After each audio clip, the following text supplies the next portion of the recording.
Good morning all of you. स्वागत है आपका मेरे YouTube channel singing star classes में। मैं हूँ आपकी एजुकेटर ममता उपाध्याय। दोस्तों, अगर आप कक्षा 10 में पढ़ते हैं और यूपी बोर्ड से एग्जाम देने जा रहे हैं तो ये वीडियो सिर्फ और सिर्फ आपके लिए है।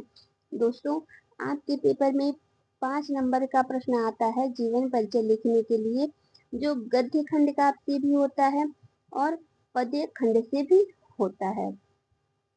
दोस्तों, आज की वीडियो में हम गद्य खंड के जो पाठ्य पुस्तक से संबंधित लेखक हैं पद्मलाल पुन्नालाल बख्शी जी, इनका जीवन परिचय देखेंगे और इनकी जो प्रमुख रचनाएं हैं हम इस वीडियो में देखेंगे। दोस्तों, सबसे पहले हम पद्मलाल पुन्नालाल बख्शी जी का जो संक्षिप्त जीवन परिचय है उसको देखेंगे। उसके बाद से जो इनका विस्तृत जीवन परिचय है उसको देखेंगे। चलिए दोस्तों, देखते हैं संक्षिप्त जीवन परिचय इनका कैसा है। इनका नाम पद्मलाल पुन्नालाल बख्शी। इनका जन्म 1894 ईस्वी में हुआ था। इनका जन्म स्थान क्या है? तो जो जन्म स्थान है वह है छत्तीसगढ़ क्षेत्र का खैरागढ़ नामक ग्राम। और इनके पिताजी का क्या नाम है? तो इनके पिताजी का नाम उमराव बख्शी है। और इनकी शिक्षा कितनी हुई थी? तो इनकी शिक्षा बीए तक हुई थी, यानी इन्होंने बीए पास किया था। इनकी मृत्यु कब हुई?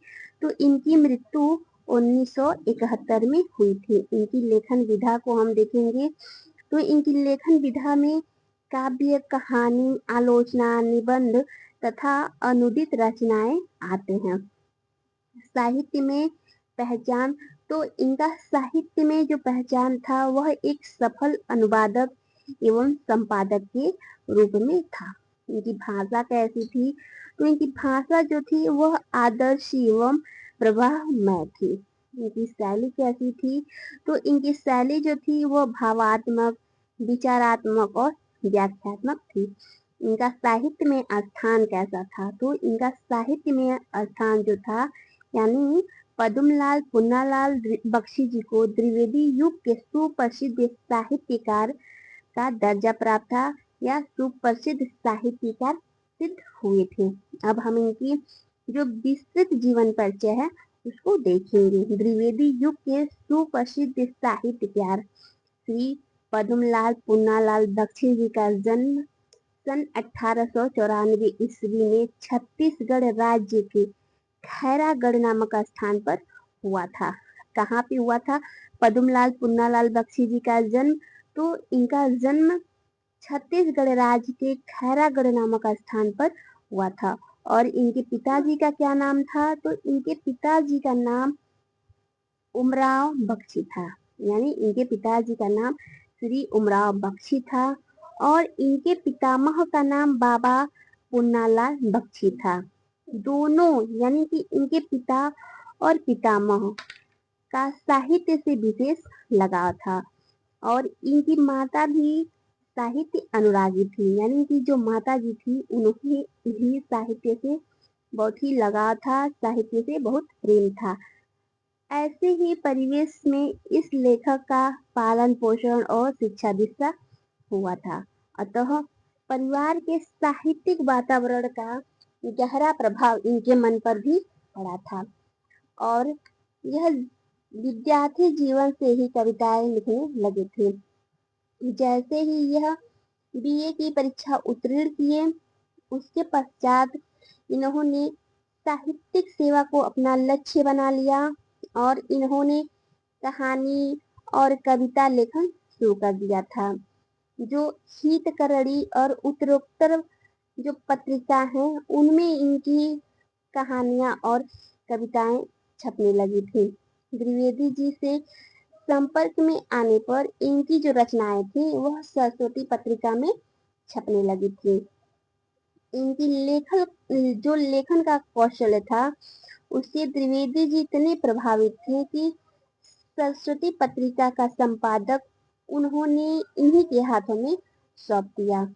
और कई वर्षों तक इस पत्रिका का संपादन करने के उपरांत ये खैरागढ़ चले गए और वहां पर शिक्षण कार्य करने लगे थे। सन 1971 में 77 वर्ष की आयु में यह साहित्यकार दुनिया छोड़कर चला गया।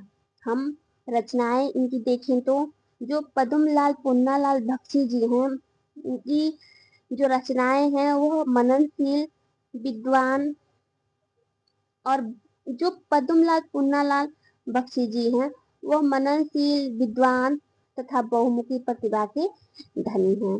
इन्होंने साहित्य, कला, नाटक, काव्य और आलोचना आदि से संबंधित विषयों की रचनाएं की हैं।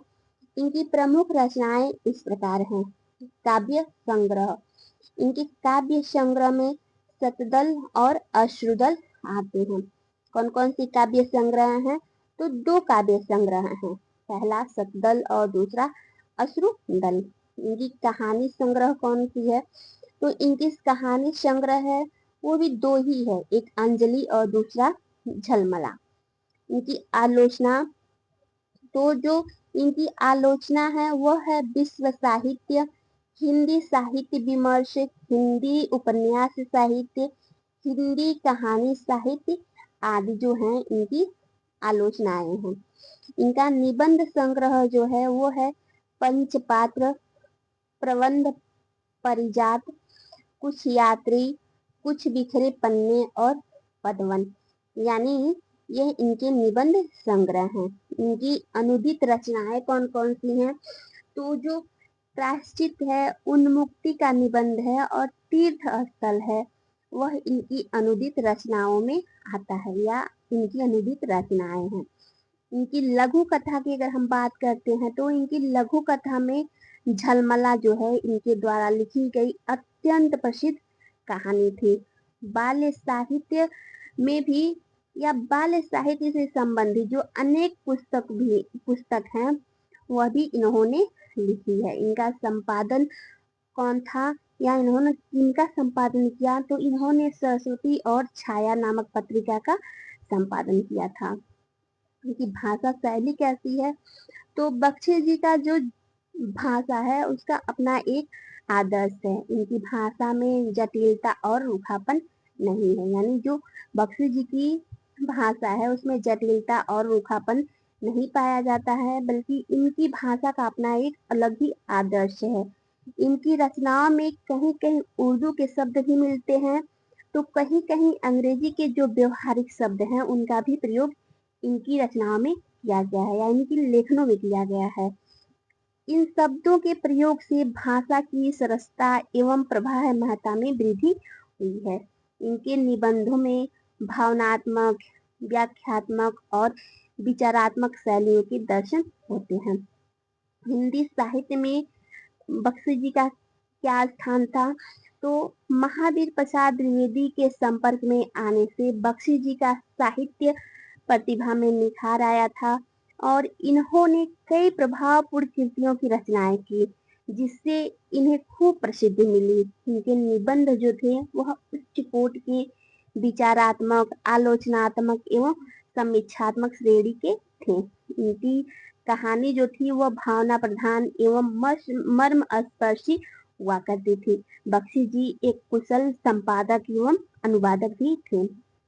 बख्शी जी अंग्रेजी एवं बंगला के कई नाटकों एवं कहानी का अनुवाद कर हिंदी साहित्य को समृद्ध बनाने में अपना योगदान दिए थे। दोस्तों, आपको मेरा वीडियो कैसा लगा मुझे कमेंट करके जरूर बताएं और मेरे चैनल सिमरन स्टार क्लासेस को सब्सक्राइब करें, वीडियो को लाइक करें और अपने मित्रों को शेयर करें।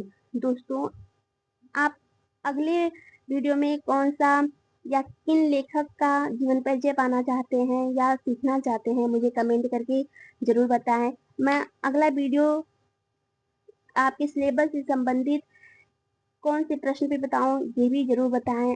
आपका कमेंट मेरे लिए बहुत ही मायने करता है या मायने रखता है, तो दोस्तों इसलिए आप कमेंट जरूर करें। धन्यवाद।